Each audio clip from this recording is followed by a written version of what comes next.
What's up, everybody? My name is Godzi, and welcome back to some more Umineko When They Cry Questions Arc.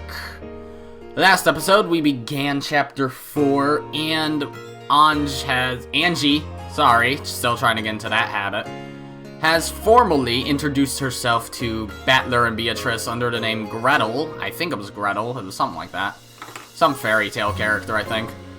But yeah, and apparently she knows Maria's ghost, so she still has a relationship with Maria, and she's kind of here in a corporeal state, which is very fun, but now we get a flashback, and Rosa doesn't look like, how she usually does. She's wearing different clothes. Wow, very, very intuitive commentary on when, whatever, let's get back into this. Happy birthday, Maria. Sorry I got back so late. Oh, she has different clothes, too. Good job with your work, Ma. I know you're busy, so even though you were late, I waited without crying. I was so good and waited, watching TV.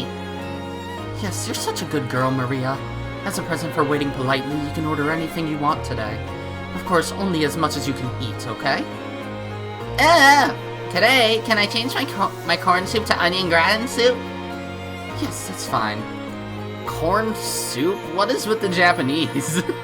And some of the things they eat. Like, I can understand, like, takoyaki and stuff like that, and, teriyaki ramen. But, fucking, corn soup? That's a thing, and children eat it? Okay. It's 200 yen more expensive, but can I change it to fucking prosciutto pizza? Yes, that's fine. If you really can eat it, but that's okay. It's your birthday after all. There must be a reward for the good girl who waited so patiently. Then can I have enchilada cheesecake for dessert? And then the chef's choice fruit salad and kids' french fries? I want to drink melon soda too. That I can get behind. Melon soda, nice. I'm a good girl. Mama praised me. You're getting a little too excited. If you don't quiet down a bit, you'll disturb the other customers. When Rosa gently admonished her, Maria stuck her tongue out and eased up a little. But it seems that she was having a hard time repressing her excitement at being able to eat out with her mother after such a long time. Today was Maria's birthday. Rosa always tried to let Maria spend her birthdays at great restaurants. When Maria had been in kindergarten, they sometimes invited other kids from the neighborhood over and had a party at home. Rosa would make a wonderful cake and snacks and decorate the house herself, making it a huge celebration. But when they moved and Maria no longer had friends in the neighborhood, Rosa had started splurging at expensive restaurants instead. However, today, they were in a normal family restaurant. It was also a little late in the day for a kid like Maria to eat there, even with a parent. Actually, she had gotten reservations at a fantastic place that would surely have pleased Maria. Of course, she had also prepared a wonderful cake with Maria's name written on it. But Rosa just hadn't been able to finish up her business, and had been forced to cancel. Well, she's 9. I don't think she minds too much as to how expensive the restaurant is, as long as she can eat some good food. Since that plan had been traded for a local family restaurant, Rosa felt a little indebted to Maria. So she was prepared to spoil Maria a bit and let her have whatever she wanted tonight. So what do you think, Battler? Oh. Damn it, I don't understand. Rosa being nice to her daughter? Okay, what voice did I give you again, Angie? You never used to eat much, did you, Maria? Was it really alright to order that much? I can't eat very much, but I like to have a lot lined up. You know, like on a birthday table. I just realized, Maria's in this, like, Womp zone. I just call it the Womp zone for anyone who's new and doesn't understand it. Or Womp, not Womp zone, I just say Womp sometimes, and, you know, it's funny, because I'm 17, and whatever. But I like to have a lot lined up, you know, like on a birthday table. If it's colored all over with red and blue and green and yellow, it makes you really happy. You're right. Having your birthday table be colorful can make you feel happy.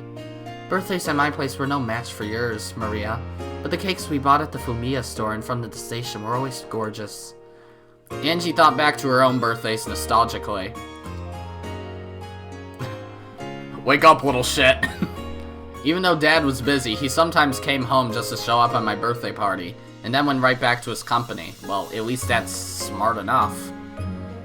I mean, nice enough. At the time, I was sad, but now I understand how important I was to Dad. And then Kyrie, hello. Of course, Mom also took very good care of me. In particular, her birthday presents were always in excellent taste, and she sometimes arranged for them several months in advance.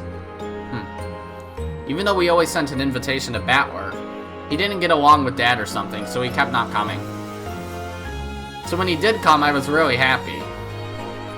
The birthday parties, when the whole 4-person family gathered, made for fun memories that I'll never forget. And as far as we know, Kyrie doesn't really care for Battler much, does she? Oh, Ange's birthday sounded like a lot of fun too. Battler and Uncle Rudolph are really lively. Yay, yay! Battler just had an existential crisis in the background. Battler got covered in cola! Maria peeked into my happy memory.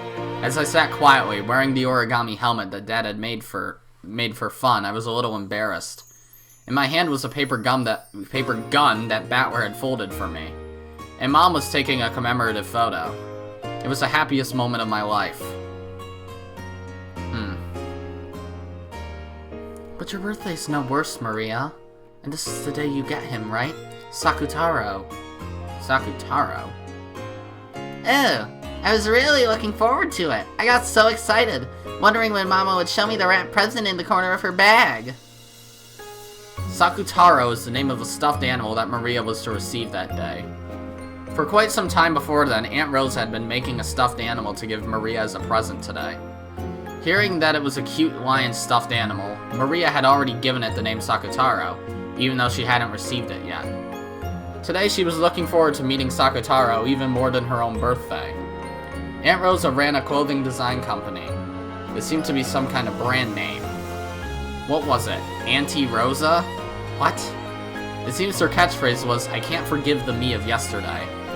Unfortunately, I've never met someone who knew of that brand name. Maybe it wasn't that famous. So Aunt Rosa was pretty skilled with her hands. I heard that she made some of the clothing she wore herself. So making a stuffed animal had to be well within her capabilities. A handmade stuffed animal? That's pretty amazing. By the way, why did you call it Sakutaro? I actually wanted to call it Sakura, but it's a male lion, so she told me to give it a boy's name. So I added a boy like Taro and called him Sakutaro. Eventually, the last U disappeared. Why Sakura? The main character in Cardmaster Sakura. Wow, okay, that's a reference and a half. It was the name of the main character in a TV anime that was popular at the time. The fact that she'd simply borrowed the name of a character she liked was, how should I say it, as innocent and cute as you'd expect from someone that age. Mama, still no Sakutaro? I want to let Sakutaro join in on my birthday too. Presents always come at the end, right? If you open it now, it'll get dirty. Hold on until the meal is over. I'll finish eating quickly. As soon as she proclaimed that, she started tearing into her meal. Aunt Rosa got mad at her, saying that was rude. It seemed that she'd expected this would happen right away. I also thought that, given how straightforward Maria was, that was probably what she'd do. So it was kind of pleasant when my expectations weren't betrayed. In the end, Aunt Rosa lost her daughter's eyes, which were sparkling with anticipation, cleaned up the table, and took out the long-awaited wrapped present. Happy birthday, Maria. I wasn't able to spend much time on it, so I couldn't make it very well. If you may, I'll be happy with anything. Sakutaro! Aunt Rosa spoke a bit humbly, but Maria was happy even before opening the wrapping. I could really understand that feeling. It's not a problem of quality. Just the fact that it was a handmade present was more pleasing than anything. Can I open it?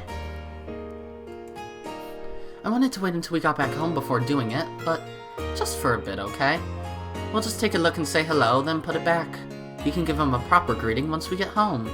We're in public, so you can't fool around, okay? Can you promise? Promise. So can I open it? Can I open it? Mama? Yes, just for a bit, okay? Yay! Before Aunt Rosa finished talking, Maria started unwrapping it. A stuffed lion plush. It even has a CG, okay. As soon as she did, yellow and orange peeked out. What appeared was a slightly blank-looking lion stuffed animal, with cute round eyes and a white chest. Oh. It was about the size of a small pillow. It looked pretty big next to someone as short as Maria, but it probably wasn't that large. From the perspective of someone who didn't know better, it would probably look like something cheap bought from a department store or something. But to Maria, it was her mother's handmade stuffed animal. The only one of its kind in the world and irreplaceable. Oh, okay. Sakataro! Sakataro! Cute, so cute! Thank you, Mama. Thank you, Mama. Thank you so much for making such a cute stuffed animal, even though you're so busy with work. If you praise me that much, it's actually embarrassing. I couldn't take much time, so I couldn't make anything that good. I actually wanted to make one so big that you couldn't wrap your arms around it. No, this is good. With this size, we can always be together. We can go out together. Sakataro, I'm your sister. Who are you? This is really loud music. It really is an adorable stuffed animal. So this kid is Sakutaro, your best friend. Kid? Ew. We can't go to school together, but me and my best friend are always together at home. You know, Sakutaro is really innocent and cute and always nice to me. He supports me when I'm feeling down and plays a lot with me when I'm feeling good. So I'm never lonely anymore. Not lonely when Mama's busy at work and I'm all alone. Not even when no one plays with me at school. Isn't that right, Sakutaro? Who are you? I feel like there's something more important to that, but I can't remember for the life of me. At school, Maria had lived in the same kind of environment as I did. Compared to the other kids in her class, Maria's tempo was always a little slow. Her sensibilities and ways of viewing things were a little peculiar, and a little too idiosyncratic for her to blend in. Her grades were low as well, and since she was talkative about everything related to the occult, her specialty, she was treated like a weirdo by everyone else in class. If you were touched by Maria, you'd be cursed, stuff like that. Apparently, everyone in her class acted like she was disgusting, made fun of her, and avoided her. If a boy bumped into Maria, he'd start rubbing that part against the other boys as if he'd gotten some scum on him. They'd pick up her stuff like it was something filthy and chase the other boys around with it. No wonder she's so mentally unstable, that and her mom. It seems the girls thought even speaking to her was unpleasant, so they ignored her all the time, only giggling and sneering at her whenever she made a mistake. It looks like bullying is the same in all eras. Humans really don't advance at all, do they? If only they just get wiped out. I'm sad when I'm bullied, but I think it can't be helped. It can't be helped? Why not? After all, there's a rule that says every class has to have a single bullied kid. That's a horrible rule. I'd like to find the person who made it and hit them over the head with a brick. Using the corner, of course. If I wasn't there, then there'd surely be a new bullied kid chosen in my place. By staying strong, I can protect that kid. As she said that, she smiled faintly, but that's a very optimistic way to look at bullying. Maria's way of thinking really is unusual. According to her, from the beginning, a witch had resided in that place called a school. No, she says that any place where a lot of people gather will have a witch residing there. The witch tries to steal the students' souls through death by disease or accidents. Apparently, she sometimes also corrupts those souls, leading them down that path of evil. She says that an angel came, not content to let that continue. An angel tried to finish off that witch. The witch was powerful, and the fight took 7 days and 7 nights. But even then, it still wasn't over. 7 days and 7 nights. That was said somewhere else in this, but I, again, can't remember for the life of me. The tired out witch asked for a truce and proposed this. I heard about that one before. Until now, I've made half of the students in the class become sick or injured. But in exchange, I protected the remaining half of the students from sickness and injury. Therefore, if one member of the class becomes a sacrifice to me and is made into the bullied kid, I shall protect all of the other students from sickness and injury. Right? The angel thought about it. Compared to half the class meeting with misfortune, having only one person be unfortunate would be much better. Then the witch said that she'd protect the safety of all the other students using her powerful magic. If there are 40 students in a class, and the 20 victims are reduced to 1 and then 19 people are saved, it's actually a reasonable proposal. I wonder if there's some theme behind this fairy tale.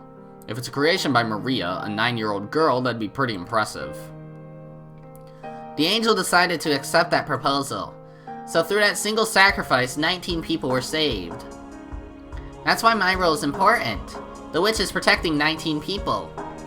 Because we become sacrifices? Well, I don't remember ever being thanked by those 19 people. Maria's idea was too compassionate. Both of us are suffering from a very similar type of misfortune. And yet, maybe a small difference in our way of thinking changes how peaceful our hearts are.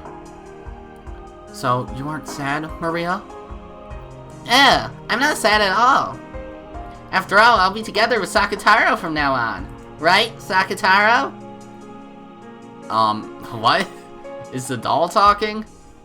Ooh, if I can be with Maria, I'll be happy too. That probably fits. Look, Sakutaro says he's happy too. Maria hugged the Sakutaro stuffed animal, playing both sides of the conversation herself. Oh, okay. I don't understand it, but that's exactly why I want to reach Maria's level. So I was intensely drawn to her tale and her words.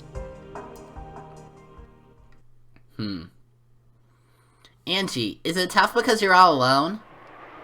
It is tough, but just the time I can be like this with you is different, because I'm not all alone. Then if Sakutaro also becomes your friend, it'll be even more fun. Then starting today, Sakutaro is Ange's new friend. Right, Sakutaro? Hello again. Uryu? I am Ange's friend? Uryu, Ange! Skillfully moving the stuffed animal like it was a puppet, Maria expressed Sakutaro's emotions. She was controlling him, but the charming way he waved his short hand and cocked his head to the side made it feel like he really was a new friend called Sakutaro. Of course, looking at it with cold eyes, it would only appear that Maria was comforting me when I was grumpy. But a soul had definitely been sent into that stuffed animal. The soul of Maria's love. So I acknowledged the existence of a being called Sakutaro inside that stuffed animal. Come on, say hi to Sakutaro too, Angie. Come on, you say hi too, Sakutaro. Uryu? Is Ange a scary person? As Sakutaro timidly looked at me, he unexpectedly met my gaze and hid behind Maria's back in surprise. Maria really is good at playing with stuffed animals. It's okay, Sakutaro. Ange isn't scary, she's a really nice girl. Hello, I'm Sakutaro. Uryu. Pleased to meet you, Sakutaro. I'm Ange. I'm glad to have a new friend. I held out my hand as though asking for a handshake, and Sakutaro's short hand was stuck out towards me, lightly touching my index finger. After all, when a human and a stuffed animal shake hands, their sizes are too different. This greeting by touching each other's fingers was our handshake. Now Angie and Sakutaro are already friends. 2 people are more fun than 1, and 3 people are more fun than 2.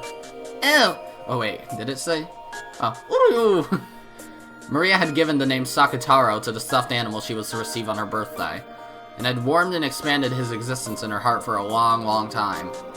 Therefore, even before she met him, his existence was sublimated into a personality. Before she met him? Even at the first moment they met, they were already friends. Of course, I wasn't anything extraordinary in Maria's eyes, although I don't think she'd personified and loved anything quite as much as Sakutaro. She loved the things she owned very much, treating them just like friends or beloved pets. Maybe Aunt Rosa hadn't let her keep a pet at some point in her life, so she felt like treasuring objects instead. And maybe she was so isolated that she'd been forced to find a friend nearby.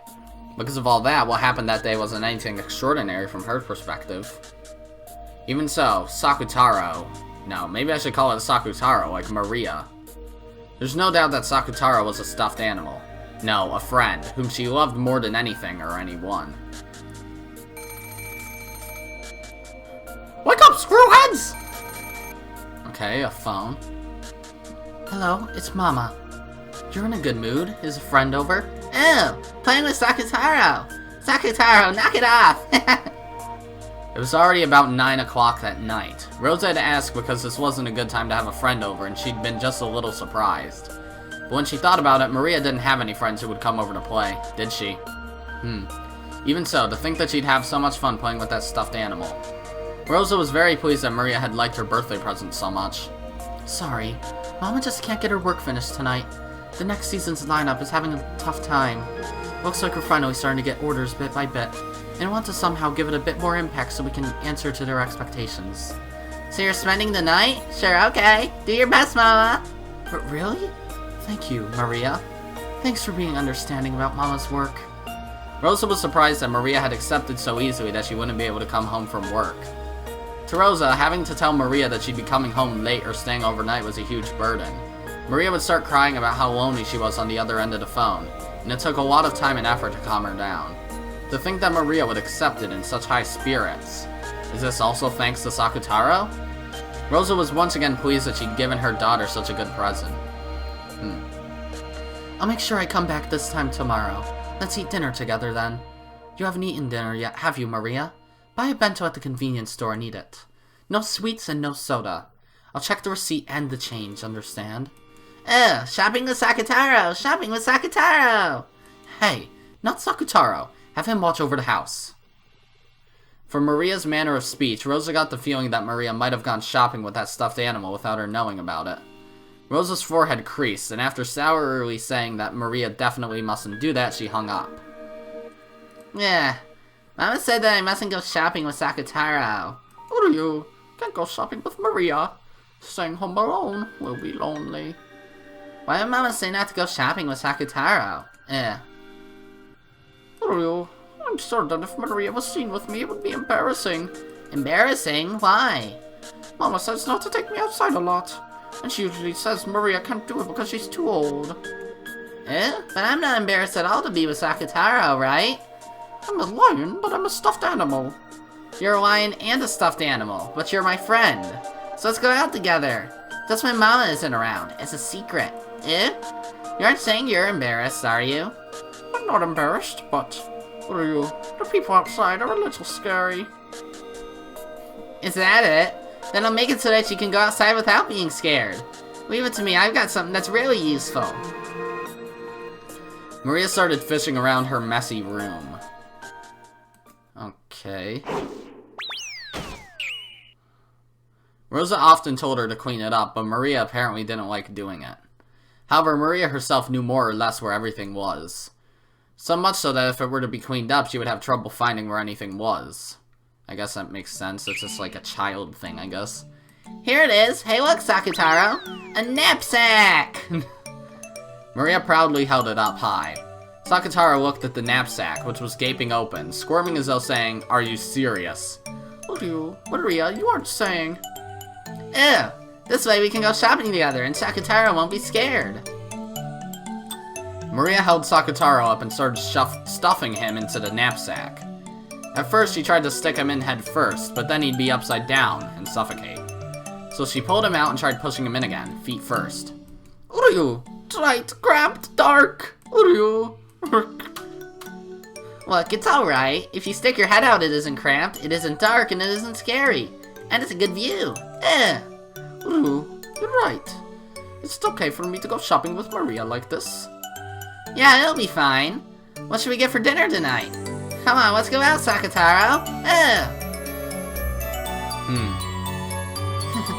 Looks like you're having fun, Maria. Yeah, it's a lot of fun. Even things that would be lonely and boring alone all become fun with Sakutaro. Any human friend would have to go home when it gets late. But Sakutaro doesn't go home, so we can be together all the time. He'll watch TV with me, be together even in the futon, and even hold my hand on scary nights when there's thunder. He'll chase away the monsters in the closet and under the bed. Sakutaro's reliable. What are you? Since I'm a lion, I'll show my courage and chase away any monsters that scare Maria. What are you? Roar! It was so close that it made me a little envious. I'm supposedly older now than Maria was then, but Maria really is my older cousin, and I still haven't reached her level. If only I had a friend close by like Sakutaro. Sakataro and I are your close friends, right? We're always by your side. It's just that your magic is weak, so you can't perceive us unless you open my diary like this. Perceive? You know some pretty difficult words, Maria. Didn't we say idiosyncratic earlier this episode? We need to stop that. According to her, this world is full of magic and spirits, and they're as natural and nearby as a light breeze. You don't normally notice or see the wind, but when incense smoke or something draws trails, you can see it, right?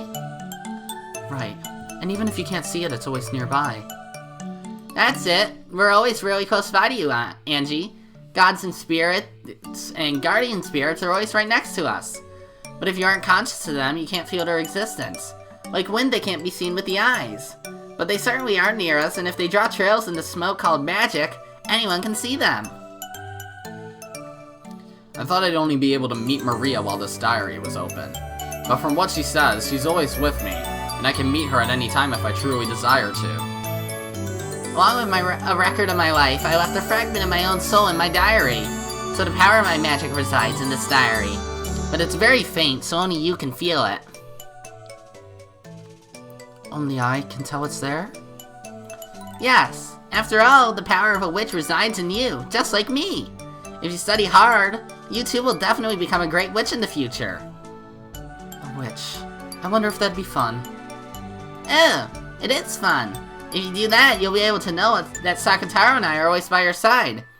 Even without opening the diary. If you do that, every day will become fun. If you do that, I'll introduce you to many other friends. If you do that, every day will get busy and very lively. That might be fun. I do have the grimoire you left behind, Maria. I'll try reading it seriously sometime soon. If I do that, I won't be all alone anymore, right? Oh! Maria and Sakataro said that at the same time, happy that I had developed an interest in the world of witches. Okay then. The night sky, yes. Nagare Mart, with her knapsack on her back and half of Sakataro's face peeking out of it. She triumphantly walked through the shopping district late at night. Well, it was that time of the day after all. Everyone in the shopping district was either a shop owner lowering the shutters on their shops, or an employee rushing or else staggering on their way home. Amidst all that, Maria, who was in a good mood like someone on a hike, probably looked quite merry. Every once in a while, passing employees would glance at her back with the eyes of someone seeing something out of place. Office ladies giggled at the cute stuffed animal poking its head out of the knapsack. The supermarket had been closed for a while by this time. However, convenience stores, which had been growing in popularity lately, stayed open until midnight. It was very convenient for Maria, whose mother's return was often late. Maria lowered the knapsack from her back, and carrying it like a child in her arms, she headed over to the sweet buns corner. She pointed to a sweet bun she had eaten before, explaining to Sakataro that this one was delicious, and that one was pretty good too. Sakataro seemed to be enjoying it a lot. I'm gonna have the 3-colored one. Didn't Rosa tell you not to do that? But just this one, you can eat bean jam and cream and strawberry jam. But there's sometimes greenish brown bean jam or white bean jam. There should be one kind of bean jam. Ooh, looks like having different things inside makes them interesting. Ooh. Next, I'll have a fruit yogurt. There's fruit in it, but it isn't a sweet, right? Yeah, I'm sure Mama will be fine with it. Do you want one too, Sakataro? Will you? Is that really okay? What about the money? No problem. Look, it's Shotoku Taishi. I can buy you whatever you want too, Sakataro. Let's eat together. Would you like some yogurt too, Sakataro? When Maria made to grab another one of the same fruit yogurt, Sakataro bent his head slightly, worried. Ooh, I can't eat a big one, so a small one will be fine. Then how about a small yogurt? It's 30 yen. It's cheap. Ooh, that's good enough for me. Yogurt with Maria. Yogurt with Sakataro. Maria put the 3-colored bread and the 2 yogurts into a shopping basket and brought them to the register. The man running the register had been charged of the tobacco shop that had been here until last year. I seem to be seeing you a lot at this time of day, little lady. You're a good girl, but maybe you'd better come with your mother if you're going to go shopping at this time in the future, okay? Mama said it's okay, so it's fine. Mom always comes home late because of her work, but we aren't lonely. Right, Sakataro? Ooh. Really? That sounds tough. Here, I'll give you some free soda. Uh-oh. The man working at the store took a can of leftover soda or something from behind the register and packed it into the bag with everything else. That's a bad thing. Thank you, mister. Oh, isn't that great, Sakataro? Since she had been told not to buy soda, she couldn't take it back home. So she decided to drink it on her way back and not bring the empty can back home. Oh, well that works. With the final bag with the sweet bun in it around her elbow, holding the knapsack with Sakataro in it with that same arm and drinking her soda, the two of them walked home. Yutsukosho soda isn't really good. You want to try too, Sakataro? What are you? You're mean, Maria. Nasty. It sure is, Of course, it's not like she could actually make a stuffed animal drink soda. She just put the can to Sakataro's mouth and pretended to tilt it. But it was fun for Maria to share the taste of this weird drink that she had gotten for free with Sakataro. There was a huge moon in the sky. At times, that moon had been clouded by tears when she'd been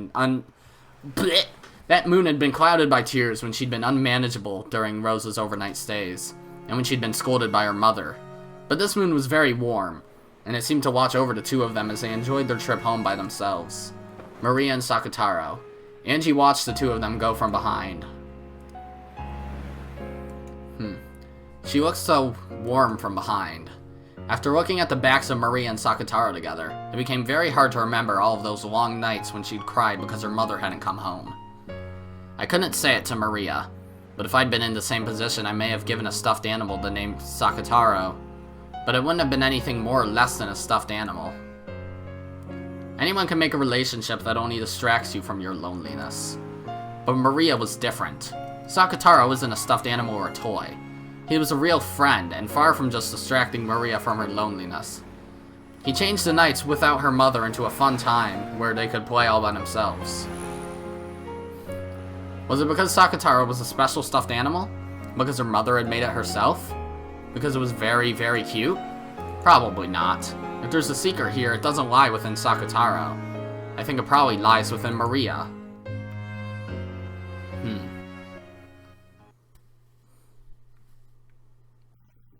This is the power of magic you were talking about, Maria? Ew! Knowing magic means that you notice a lot of friends right beside you that you didn't notice before. It's as fun as having a bunch of new toy shops pop up all over the neighborhood. If even I, locked up in an academy without a single friend, had power like Maria, I wonder if it could make my days just a bit richer. I wonder if I'll be able to honestly shed tears on nights I feel like crying, to smile on gray nights. Yes, you can! You can do it! After all, you also have what it takes to become a witch. What it takes to become a witch. I have what it takes to become a witch too, so I've still got a lot more studying and training to do. I'll definitely become a wonderful witch, flying in the sky on a broom, drawing rainbows with my cane, making candy fall from the sky. I can definitely do it. Then I'll show you too. It'll definitely be like a scene from A Wonderful Dream. Maria said that, making an absolute promise with her smile. There's no way I can become a witch, but if Maria says that, it makes me feel that maybe I really can become a witch. Because in reality, on that desolate night, when no flower of a smile could possibly have bloomed, her magic surely gave birth to a smile. I wonder if I can become a witch. You can! You're a bit older, so your soul is bound a bit more by gravity. That might make training tougher than it is for me. But you definitely can. After all, you're already touching a small piece of magic. I am? Magic? Yeah! Come on, look! In a world where I don't exist, you summoned me and you're talking with me. This is magic? Yeah! You've expanded the fragment of my soul that I left in my diary and you're reviving me right now. I also said it a short while ago, right? Since you managed to reunite with me and have a conversation, since you're able to smile every once in a while, you must have some magical talent, Ange. Your Maria guarantees it. You said it a second ago, sister.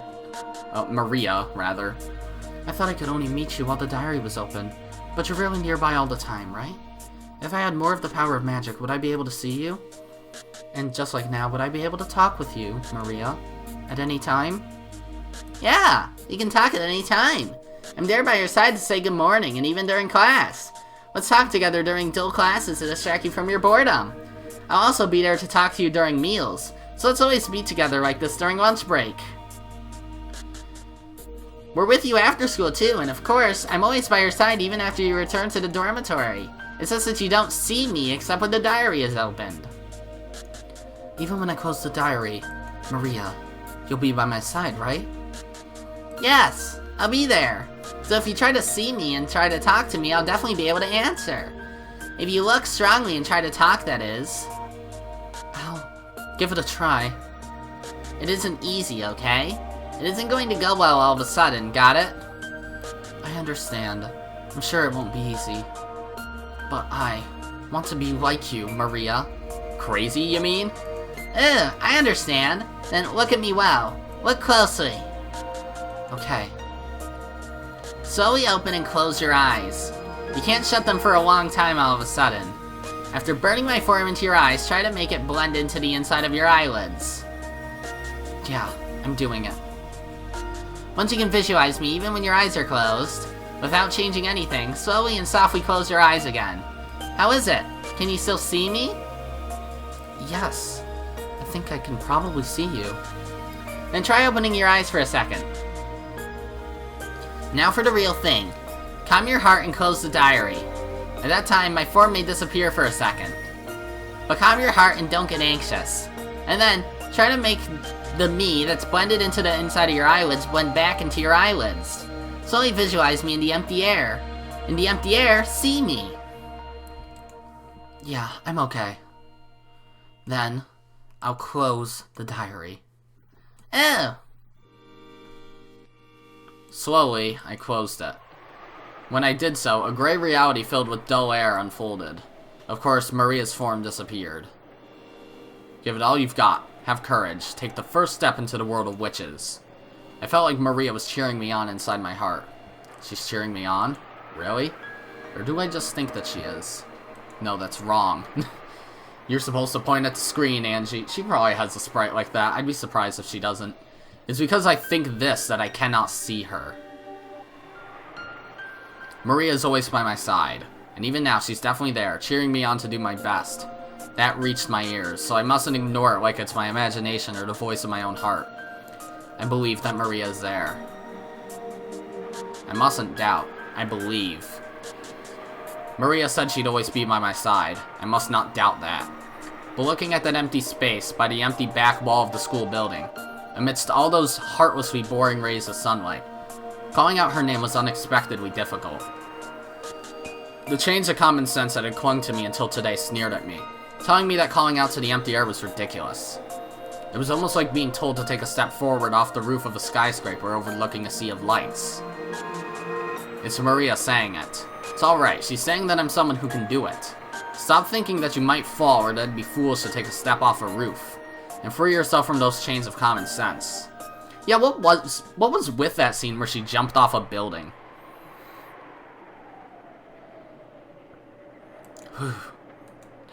Okay. I studied my breathing. I concentrated my mind. Make the vivid form of Maria in the empty space before you rise to the surface. Understand magic and see Maria.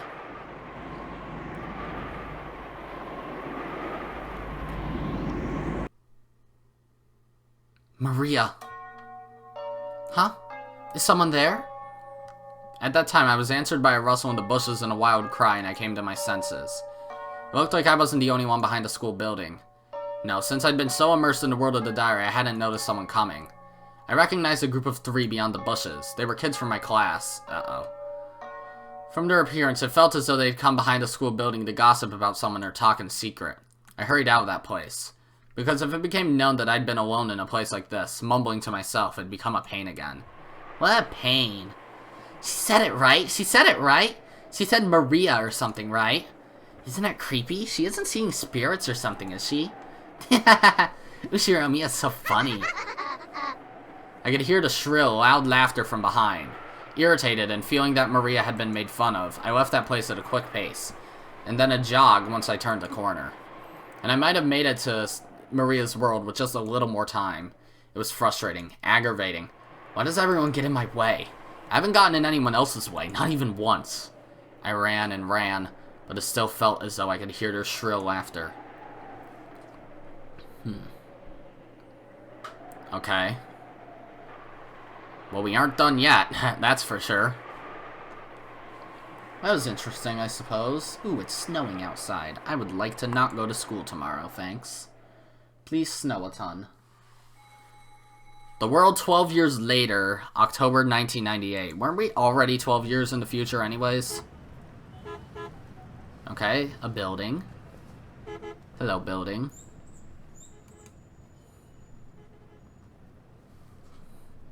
Okay, that's some weird shaped thingy. Who the hell are you? What? Are you important? I'm just gonna give you a voice kinda like this. Rumor has it, Ange, that you jumped off the top of a skyscraper? The groupies were getting annoying, so I thought I'd give them the slip. Ange and an old gentleman wearing an expensive suit were alone in a massive modern conference room. All of the newest machines for presentations were installed there, but they didn't upset its refined and composed atmosphere. And that alone was enough to make the business-like theme of the room abundantly clear. However, that didn't matter at all to Ange.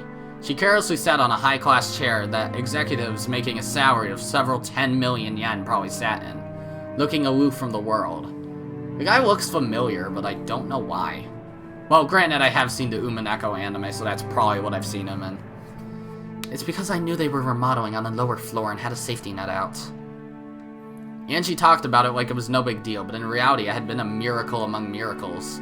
To think that she'd shot through several layers of safety netting for the remodeling project, been caught in a multicolored banner adorning the atrium and slipped off, only to be softly caught by a final banner, land on the ground without a scratch, and then briskly leave that place.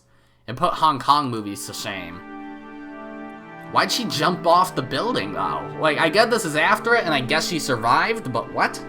Whether you knew there was a net or not, this is a 200-meter tall super skyscraper we're talking about, right? If things hadn't gone as you planned, there'd be a mess to deal with now. I figured that if I died, then I'd be dead, and that would be that, more or less. Well, still, I was testing my luck a bit. Call it youthful zeal. As though saying that she'd had enough of that topic, Ange shrugged coldly. Seeing that, the old gentleman, who was looking at the world below through a crack in the blinds, cackled.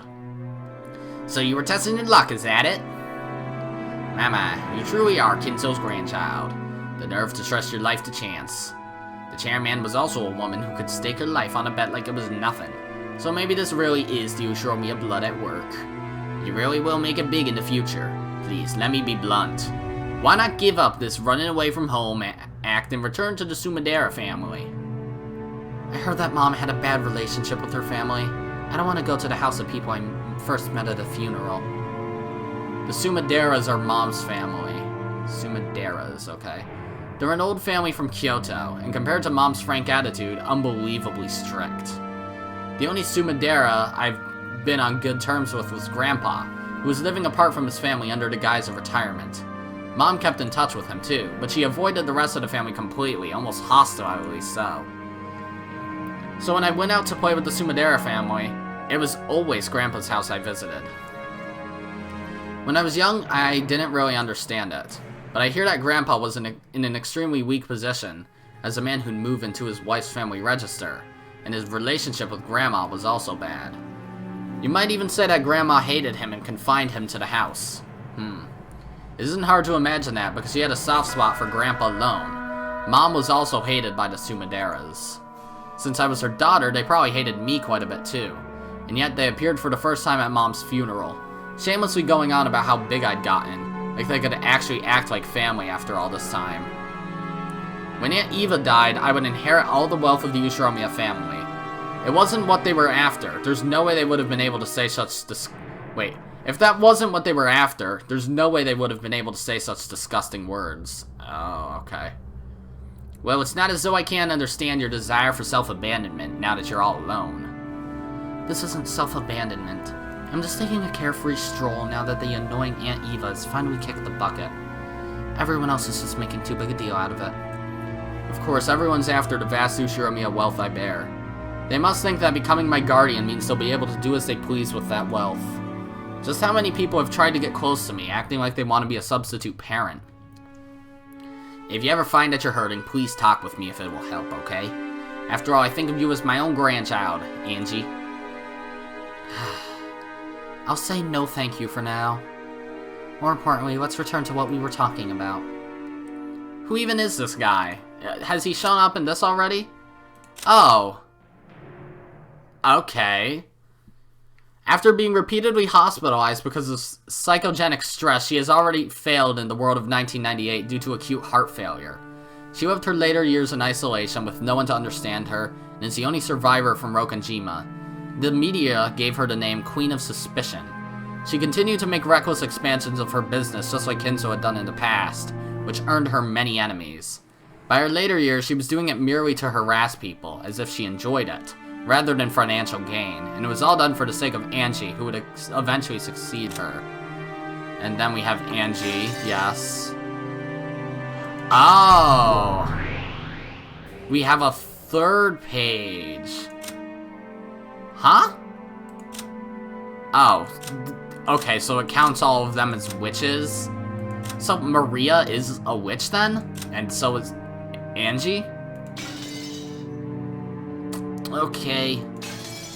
Ange, no matter how many times you ask, I'm hiding nothing. The chairman was the only survivor on Rokanjima that day. Oh, this was her company, I guess. So this guy worked for Eva? And she passed away without saying anything. I myself know nothing. Everything is wrapped in darkness, you see. This old gentleman was one of those leaders who had been entrusted with the business group Eva had built up after she passed away. Oh, okay. The one he called chairman was the former chairman, Ushiromiyas Eva. His company once had friendly ties with Hideyoshi's business, and he'd had a close relationship with both Hideyoshi and Eva. For that reason, when Eva lost Hideyoshi, he became the only person to whom Eva might have let her true intentions slip. Whenever Eva's heart was torn by the loss of her family, whenever she took it out on Ange, he had acted as a buffer between the two. So although Ange didn't trust him, she found him a very easy person to question. That accident. If I call it a crime, I'll get in trouble. I had the same questions about it as the public in the talk shows. At the time of the accident, why was Aunt Eva in a place 2 kilometers away from the mansion all alone? And on the night of a storm? She ran away from the bomb? Is that what it means? But she should have been the one who placed the bomb, so she would have known about it and she ran from it? Back then, Kinzo was unsure as to whom he should select to be his successor. Officially, he decided on his son, Kraus, but he didn't have much trust in that man. I just realized I gave this guy the same voice as Hideyoshi. I'll give him like a deeper version of that then. So to fairly determine a successor from among the 4 siblings, he made this game-like test called the Riddle of the Epitaph. Ostensibly, yes. Kinzo probably planned to make Eva the successor from the beginning. He wanted to withdraw his own rule that the eldest son would be the successor, and instead of Kraus, leave the family to the extremely diligent and brilliant Eva. The new rule about giving the inheritance to the one who solved the epitaph was probably nothing more than a farce to snatch the position of successor away from Kraus. What do you mean by farce? There was no need for anyone to solve that epitaph. Once it had been displayed for an appropriate amount of time, Kinzo could just call Eva, whom he truly wanted to succeed in him, and give her the answer. In other words, that itself would provide proof of her succession to the headship. So it was supposed to be a really hard riddle that Kinzo would just give the answer to? This isn't something they've brought up on the talk shows, is it? But once you bring up the succession of the headship, conspiracy theories tend to rise to the surface. I'm no fool myself. I won't go out of my way to say things that could invite misunderstandings, you see? This was his theory. At that time, the Ushiromiyas family head, Kinzo, whose remaining life was announced to be short, was troubled by the problem of who was to succeed him. Normally, the successor would be fixed as the oldest son, Kraus, who Kinzo had chosen himself. But in his later years, Kinzo began to think that Eva would make a more fitting family head. However, Kinzo, who was stubborn even against himself, was stymied by the title of successor that he'd already given to Kraus, and he'd search for an official stance by which he could skip over Kraus and select Eva as his successor. That official stance was the Riddle of the Epitaph. The primary successor was still Kraus, but there was a new rule, saying that if someone appeared who could solve the riddle, they would be chosen as the successor to the headship. Then, on what would probably be his final family conference, Kinzo told Eva the answer to that riddle himself. In short, it was the same as proclaiming that Eva herself was the successor. On that day, Eva was summoned by Kinzo, who revealed the answer to her. And so that she could succeed the headship, he called Eva to the hidden mansion Kuadorian, which only the head knew about. Oh, that's where she ran to. From the bomb? Well, I guess it could be anywhere, but whatever. And because Aunt Eva arrived at the hidden mansion one step ahead, she escaped harm in that accident, you say? Maybe Aunt Eva just killed everyone and made it look like an accident so she could steal all of the wealth for herself. Maybe that's why only she escaped unharmed. Well, that's what the papers are shouting about. However, I believe Eva, and say there are several points that justify trust in her. For example, the ring of the Ushiromiyas family head, which is on your finger now, Ange. That ring is the only one of its kind in the world which Kinzo had made specially. And the artisan who made it acknowledges that the object on your finger is, without a doubt, that ring. The Ushiromiyas family head's ring. That ring, with the heft of gold and the one-winged seal on it, had a diamond arranged on a pedestal and felt both sturdy and reminiscent of the dark hobbies of the rich. Kinzo had worn that on his finger without removing it even for a moment. This man was saying that the fact Eva had proved... What? This man was saying that the fact Eva had it proved that Kinzo had acknowledged her as a successor. Okay. After all, Eva certainly did have that ring. And if you take into consideration that Eva actually was talented and that Kraus had made a fool of himself several times on the business scene, I cannot imagine that Eva's story is completely made up. Although there's the possibility that she murdered Grandfather in order to steal that ring. Then Aunt Eva, using some kind of trick, massacred everyone and made it look like an accident. Ah, yes, it seems the papers were saying something about her massacring everyone, with keeping all the wealth to herself as a goal. True, Eva was a person capable of holding back nothing when she was determined to accomplish something. Or she may have committed murder just once in her life if a chance for keeping all of the Ushiromiyas family wealth for herself presented itself. However, I don't think that happened. So what's the second point that justifies your trust in her? Eva's family, Hideyoshi and George. It might be difficult for you to believe all of a sudden, Ange, but Eva was a person who treasured family greatly. True, part of me didn't want to believe it or acknowledge it, but I did understand vaguely. Aunt Eva certainly had been a person who highly treasured her family. After all, the root of her twisted personality had been nothing more than the sadness of losing her beloved husband and son. After getting hit with her angry outbursts as she tried to distract herself from that pain, I have no feelings of sympathy at all. But it's not like I can't imagine how the incredible shock of losing her whole family must have changed her character. You're saying there's no way Aunt Eva, who loved her family, would throw away her husband and her son? That's right. Even if Eva really was the culprit and massacred the entire family, making it look like an accident, she most certainly would have spared her husband and her son. She would quibble that, by coincidence, only her family had been in the hidden mansion. If Hideyoshi and George had been safe, even I would probably suspect Eva.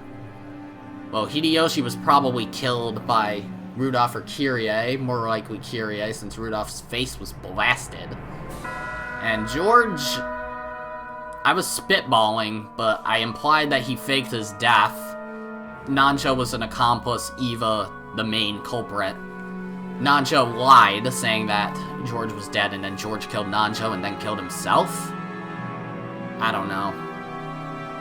I truly cannot imagine that Eva's wailing at Hideyoshi's funeral was an act. Sounds like both points so far are just circumstantial evidence. That isn't the same as physically proving Aunt Eva's innocence.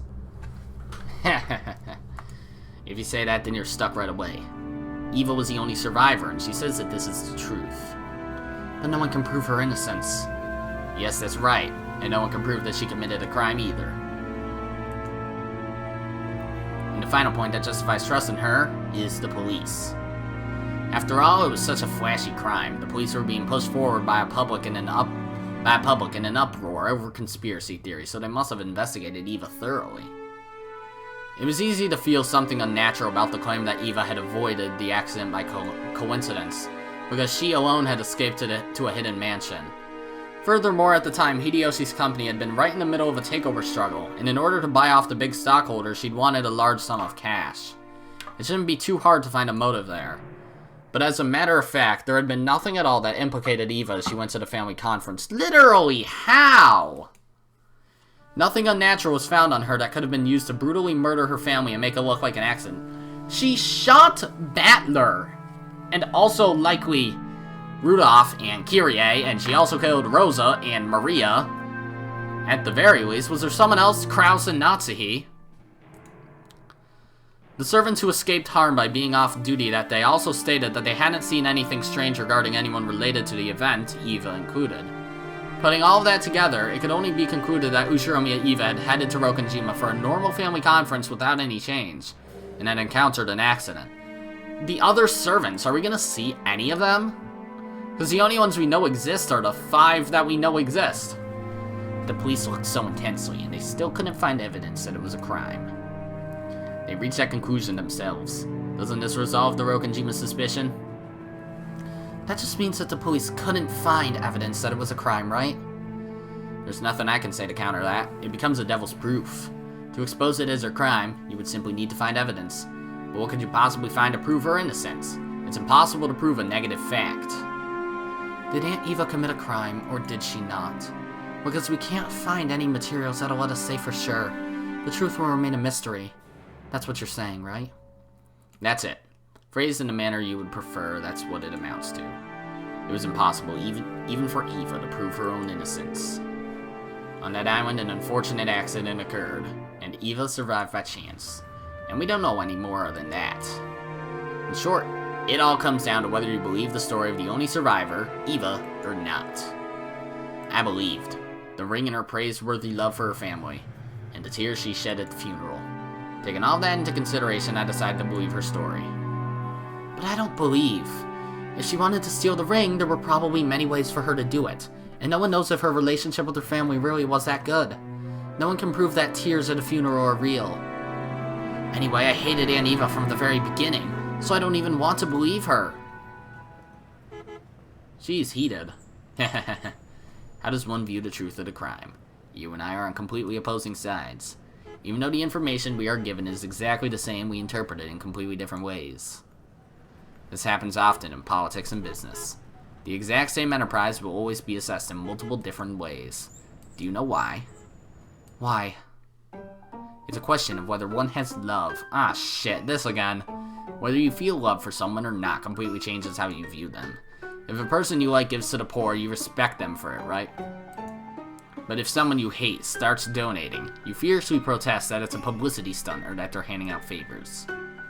No matter what they do or don't do, you thank them if you have love and criticize them if you don't. That's how the world works. Can Aunt Eva be trusted or can't she? You're saying that's all that really matters? Those who suspect her will probably take anything she does or doesn't do and truly see it as something unnatural. And it works in reverse. As for me, I think that, barring certain extreme cases, truth might not exist in this world at all. No, even if truth does exist, whether you believe it or not is determined by whether you have love or not. Can you really call truth without certainty truth? Even if Eva had been able to show physical proof that she had an alibi, would you have been able to believe it? It's hard to counter that. Wait. It's hard to counter that. I hate Aunt Eva, so I'll probably deny any information beneficial to her, and interpret any neutral information in a negative way. In other words, the truth is already decided inside me. So just what in the world is this truth that I'm still searching for, unsatisfied?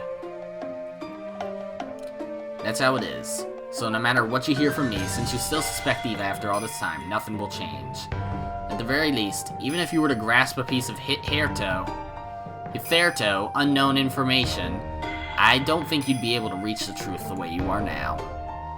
So I can't reach the truth? After all, no matter what kind of new information or proof you find, Angie, it won't change your stance that Eva's the culprit, right?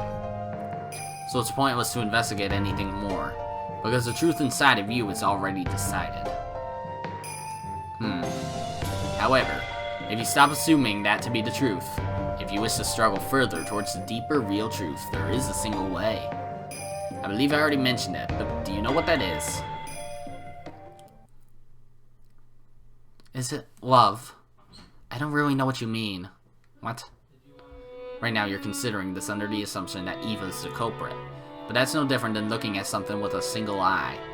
With one eye, no matter how much you squint, you cannot see an object in 3 dimensions, right? That's why we have another eye. And of course, it's in a different position from the first eye. You're telling me to look at things based on the supposition that Aunt Eva isn't the culprit, or else that it was a real accident? Yes, that's correct. When thinking about anything, you should always try to look at it from different perspectives. If you don't, you won't understand anything about what is real. It's the same with newspapers. You can't see anything from the single viewpoint of a writer who wrote an article in a single newspaper. Sometimes you can only process information composedly, and in 3 dimensions when you read multiple newspapers. Without love, the truth cannot be seen. Sounds nice. Maybe he thought it interesting that such a flashy phrase would pop out of his mouth. For a while he laughed, looking pleased. At the same time, he was telling me that he'd said everything he knew, and that it was about time to leave. I understood that and got to my feet. I do understand your feelings, Angie. You should do as you like for a while until you're satisfied. You were 6 years old at the time. I understand how you must feel after losing your family before you could even understand what that meant, and how you must still be unable to sort out your heart. You may learn the truth and you may not. Eva may be the culprit, and she may be a victim. I pray that you find the truth you believe in, Angie. A journey at such a young age may prove to be a valuable experience. Thank you very much. I'm truly sorry to be such a bother when you're so busy, Okanogi. I heard a ding-dong. Okay, Okanogi Tetsuro. A leading member of the Ushiromiya group. Between the time of Eva's death and Ange succeeding her position, management of the group has fallen to core members like him in her stead. However, Ange has no desire to inherit that role, leaving the group on the brink of fracturing internally and putting Okanogi in a difficult position. He was once the president of a foodstuffs distribution company, and had an intimate relationship with Hideyoshi's business, yes. Because of that long-lasting association, Eva trusted him particularly, and he was appointed to an important post within the group. And as per tradition... Oh, just a picture? Angie's is good.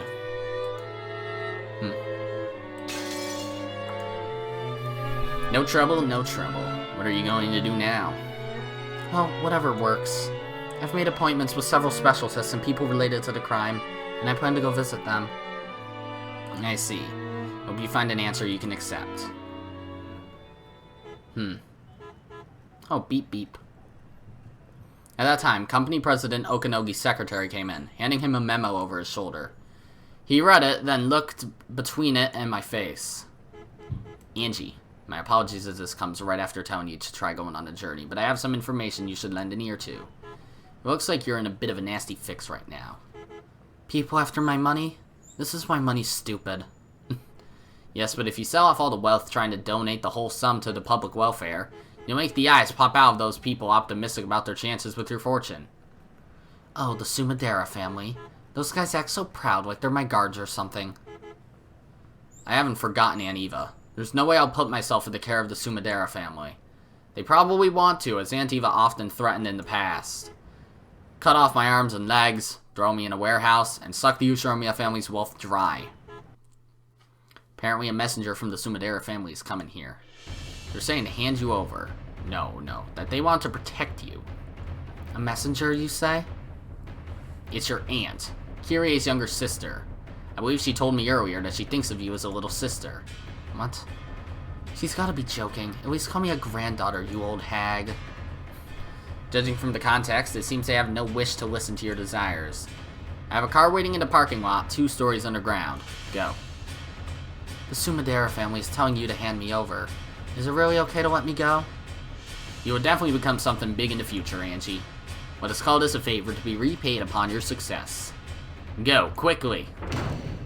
After bowing silently and deeply, Angie left that place at a dash. After watching her leave, the female secretary straightened her glasses and whispered, The Sumadera family told us to stall her. Is it really alright to let her go? You did stall her more than enough. If they still don't make it in time, that's her own fault. I told Angie to run for it. I informed the Sumaderas that Angie would be coming. Whether she's caught or not, I will not be blamed. Everything in this world is love, you see. Don't worry, she'll escape. After all, that child's capable of leaping off a building to shake pursuers. Okanogi looked down again through a crack in the blinds, muttering, nope, definitely couldn't do it. Angie wasn't a fool herself. She got off the elevator, but on the 3rd floor. A taxi in the 2nd level of the basement? That's so neat and clean that I don't like it. It's probably better to refuse for now. But my enemies aren't fools either. They're probably waiting in the 1st floor lobby as well as the underground parking lot. She's gonna leap out the window again, isn't she? It's such a massive building. Instead of getting anxious and escaping outside, maybe it's better to stay inside and wait it out. No, that's useless. If they get their hands on a security room in a modern building like this, then I'll have nowhere to run to. This entire building is like a massive dead end. The 3rd floor is the business floor. A young girl like me will clearly stick out. Trying not to stand out any more than I had to, I walked at a brisk pace, searching for an emergency exit. It'd be perfect if that staircase was an outside one. I found the door to the emergency exit.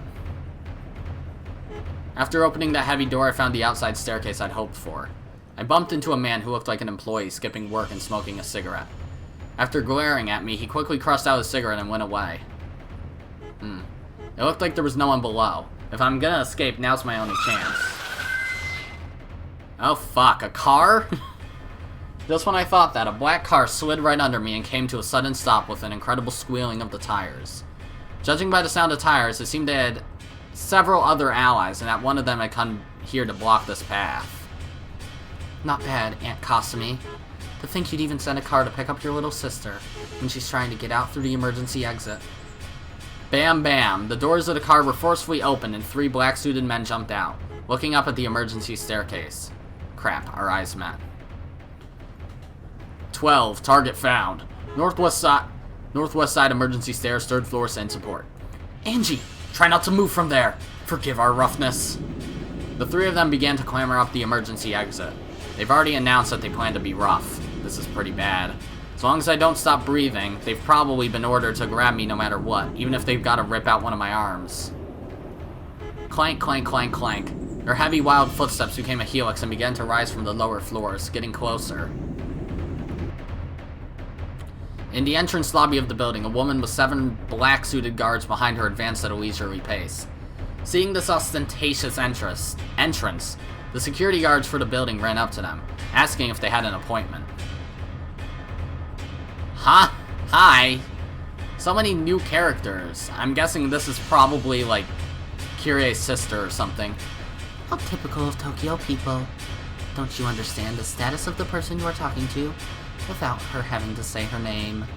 My apologies. At our company, guests are to take a secure... Back down, scum. Oh, shit. I came because I was called by your president. Call Okanogi Tetsuro here. To think you would call me here and then not welcome me. How typical of Tokyo people. My apologies. Welcome to the Ushiromiyas group, Sumadera Kasumi. I heard a ding. Hello, Sumadera Kasumi. Daughter of the declining noble family Sumadera, Ushiromiyas Kirie's younger sister. She despises her sister, and by extension, Ange as well. Of course she does. She's the opposite of the freewheeling person Kirie once was and holds appearance in high regard, possessing a strong ambition for philanthropy. However, this is all just a craving for the limelight caused by the complex she has towards her sister.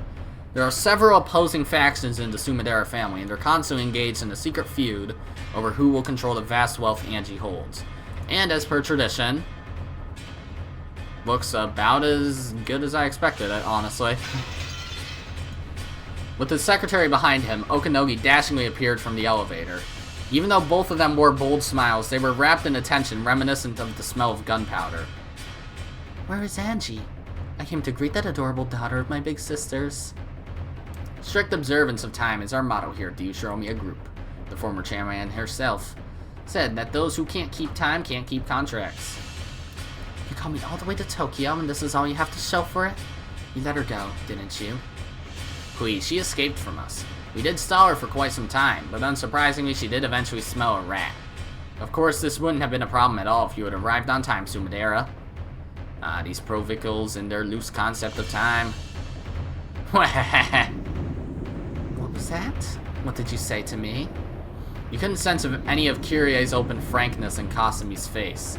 She wore the arrogance of the ancient Sumidera family towards the ruined Ushiromiya family, as well as pride, because she didn't want anyone to notice that her family was declining so much that they couldn't ignore the Ushiromiyas family's wealth. Even at a glance, it was easy to understand why Ange hated her aunt so deeply. She just hates all her aunts, doesn't she? She couldn't stand even a slight insult, and even though she still smiled, her eyebrow twitched.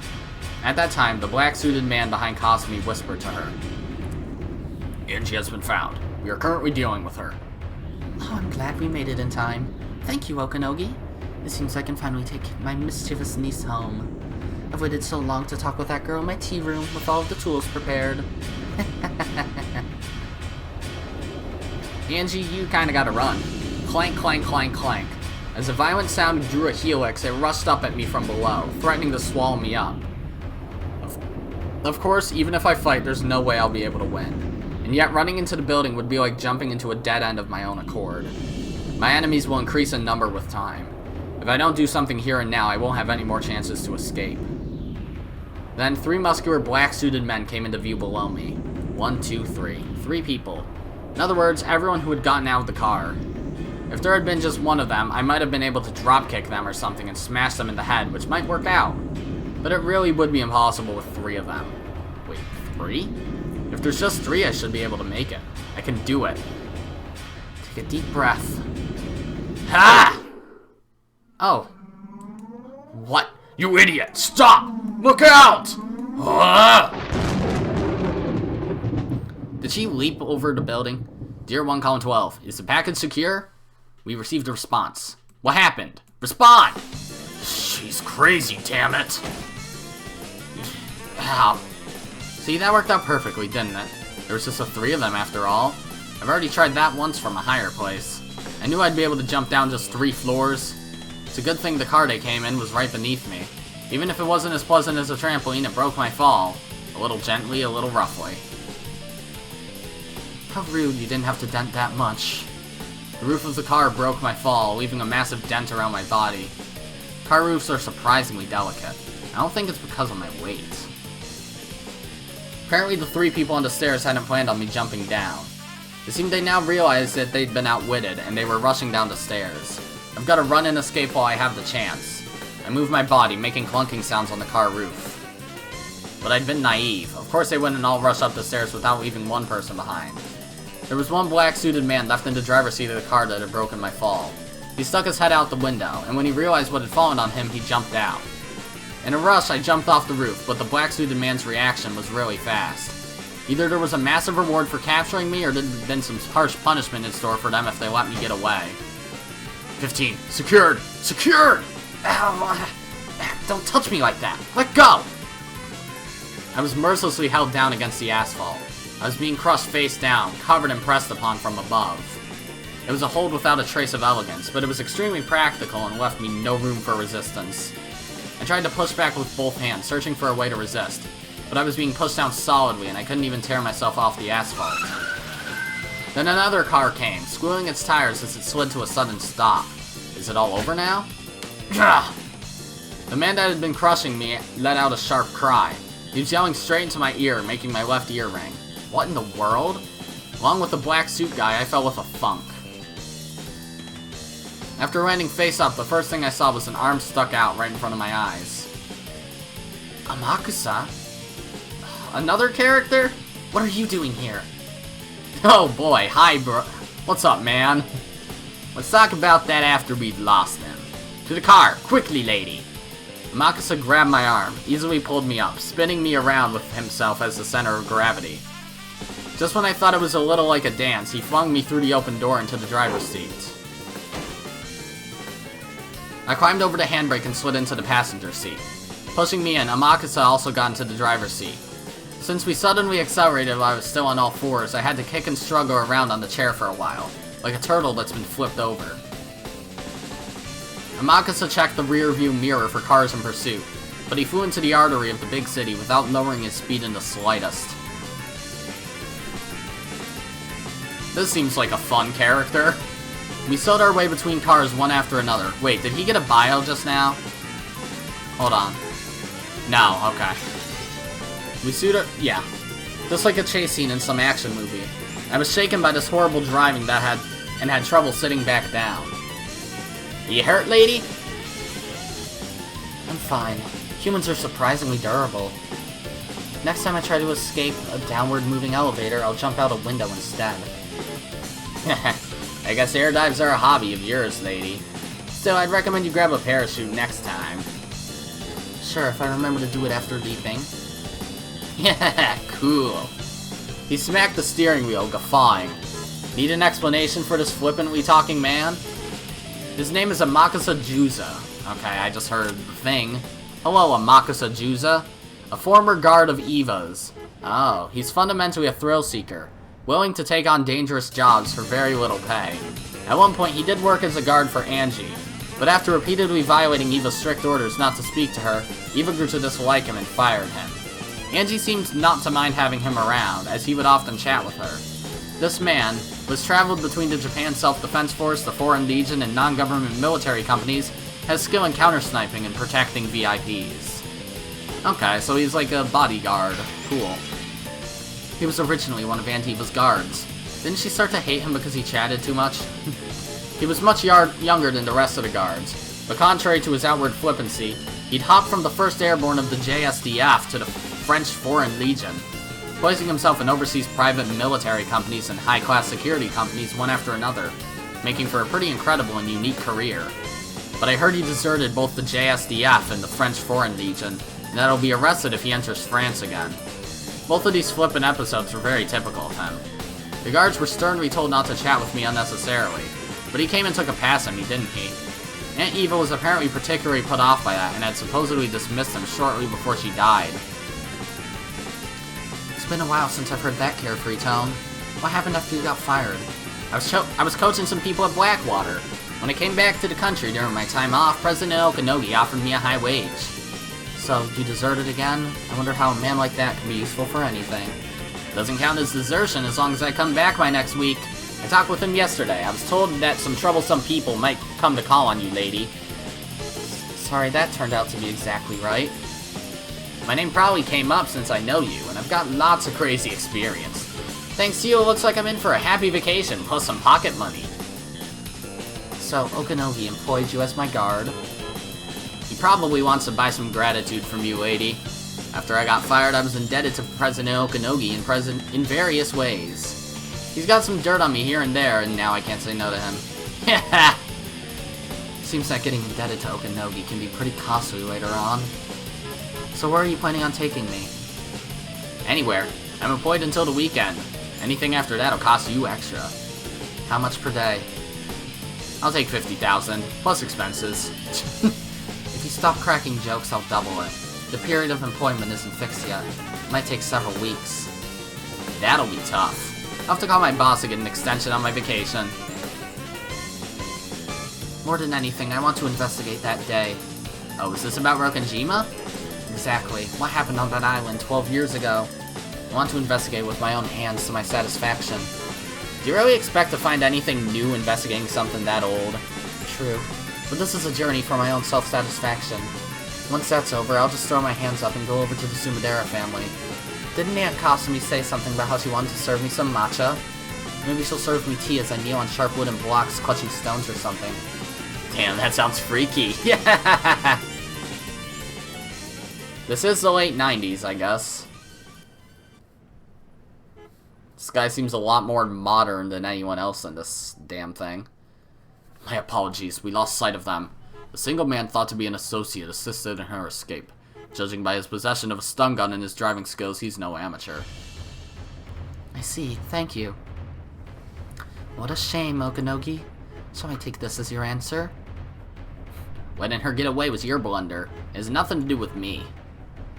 I do wish to prepare some matcha for you as well in the near future. The next time you're in Kyoto, please stop by. I'm going. Oh, are you leaving already? I could offer you some chazuke first. Of course, she's also crazy.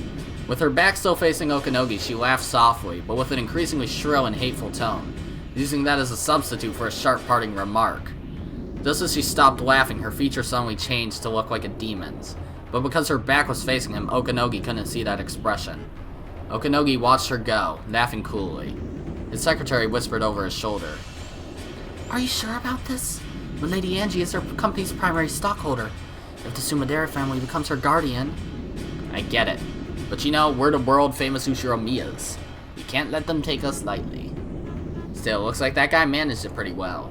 All that's left is to let Angie do as she pleases. Counting on you, Amakasa. Kasumi, the escaping car was a rental. The license plate they displayed was a fake. We're clearly dealing with a pro. They'll probably abandon the car. Pursuit will be difficult. Should we have the police chase them? Yes. Wait. Shall we have them search for our runaway daughter? They're getting paid with our taxes, so the police must be of some use every once in a while. When I left the mansion, I boldly told Mother to leave it to me, didn't I? Do you intend to embarrass me further?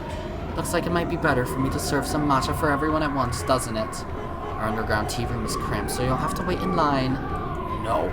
We will search with everything we have. Oh, she really is a cute kid, just like sister.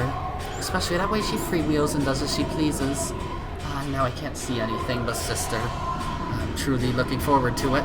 If only I could invite sister's daughter to my tea room, right? Oh.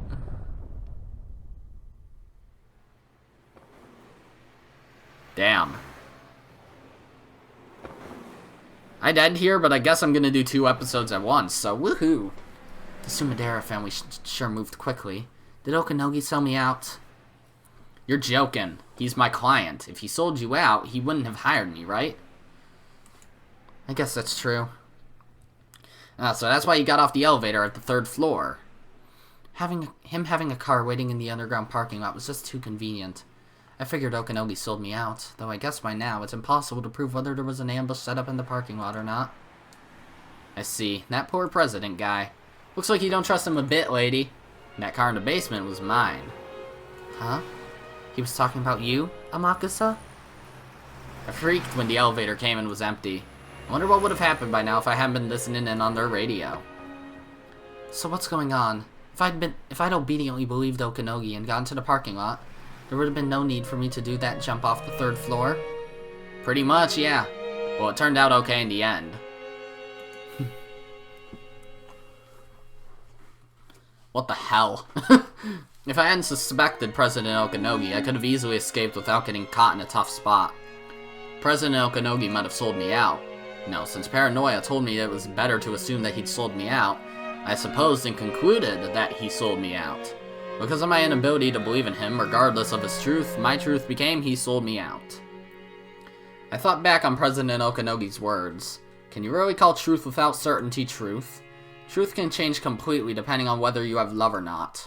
In the end, perhaps truth itself doesn't exist.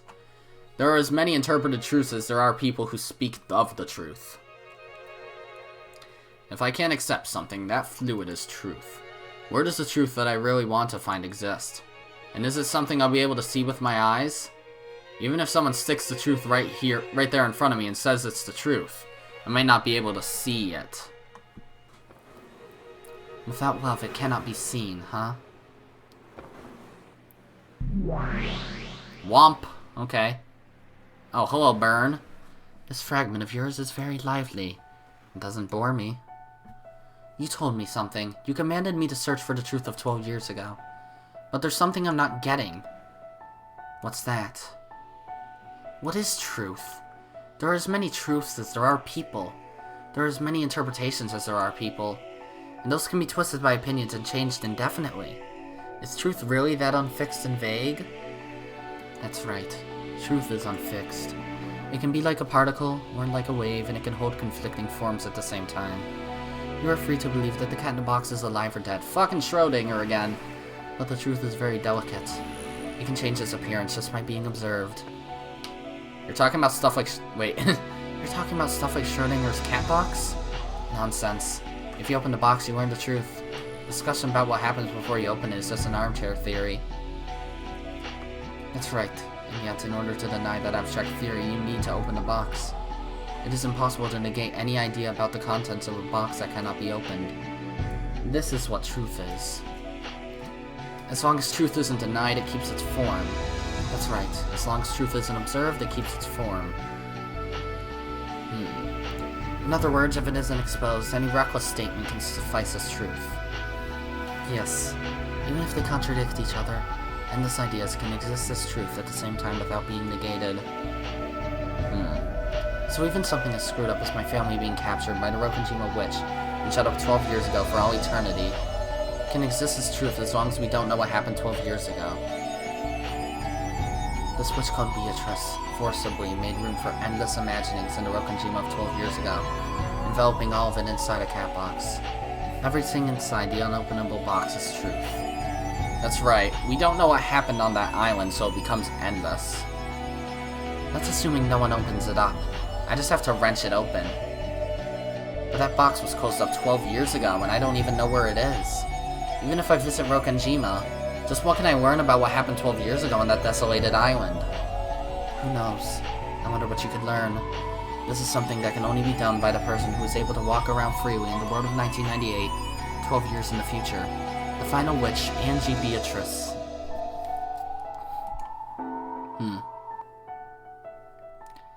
Beatrice's game board lasts 2 days, from October 4th, 1986 to the 5th.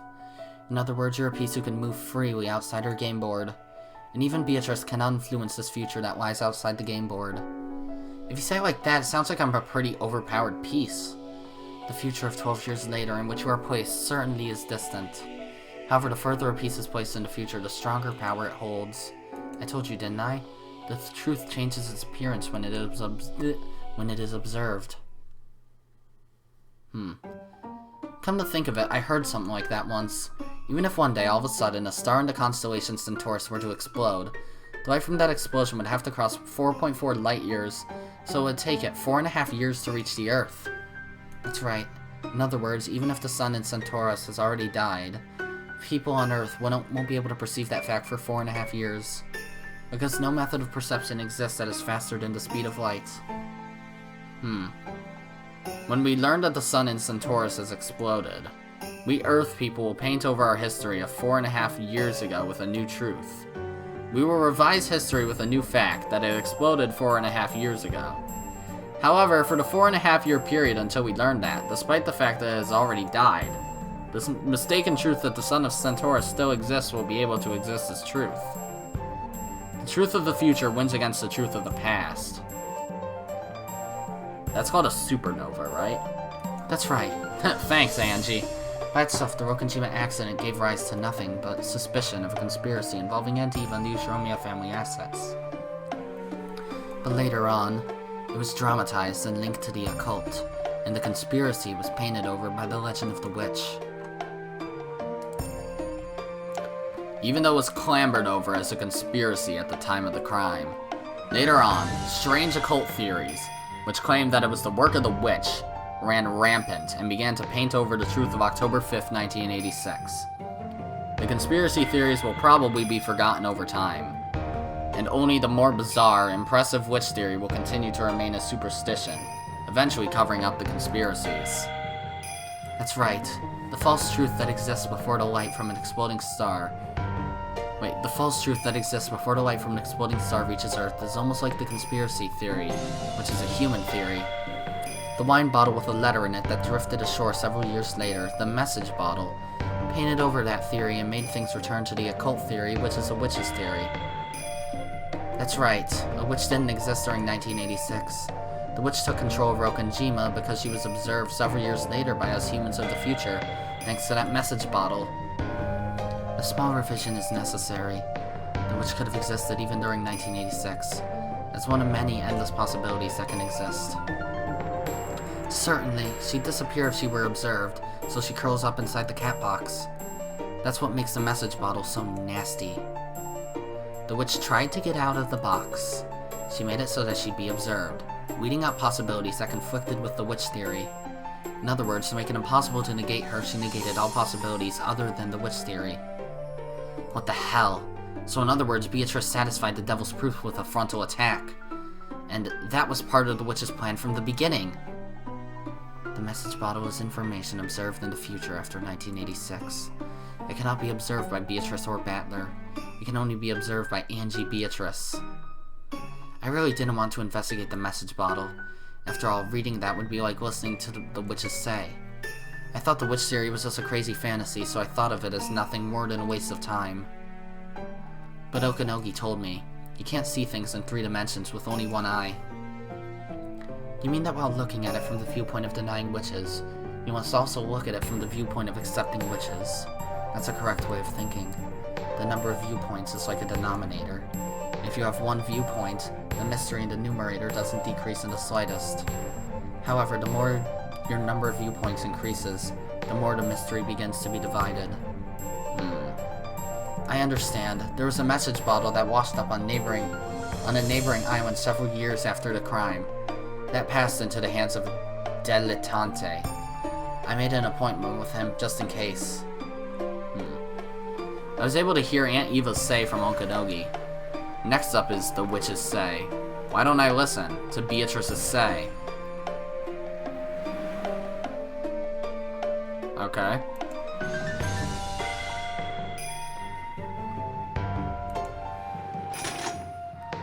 Oh, really? 2:51. I didn't think there'd be a clock, but whatever. And now we're going back to the mansion. Okay. Yeah, I guess this is a good stopping point. Yeah, this is... I'm undecided as to whether I'm gonna upload this all as one video or as 2? I'll just upload it as 1, no huge deal. An hour and a half compared to 40, 50. Yeah, I haven't uploaded an episode that was over an hour in a while, so yeah, that's what I'll do then. So that's gonna be it for this episode, guys. If you liked it, be sure to press the like button, and if you didn't like it, fuck you too. Remember to subscribe, follow me on Twitter, and hit that notification bell to stay up to date on all my videos and stuff. And as always, my name is Godzi, and I'll see you all next time. Goodbye!